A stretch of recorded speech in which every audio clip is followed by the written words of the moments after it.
மூணாறு பள்ளிவாசலில் சிலுவை பாதை நடைபெற்றது. மூணாறு பள்ளிவாசல் பகுதியில் கத்தோலிக்க கிறிஸ்தவர்கள் தலைமையில் KCOM இளைஞர்கள் முன்னிலையில் சிலுவை பாதை நிறைவடைந்தது.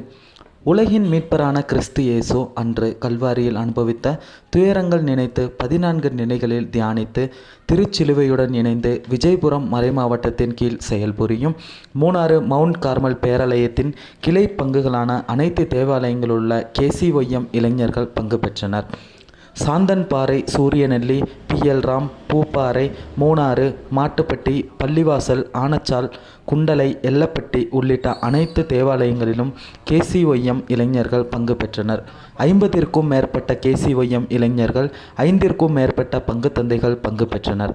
2 மணியளவில் துவங்கிய சிலுவை பாதை 5 மணியளவில் நிறைவடைந்தது.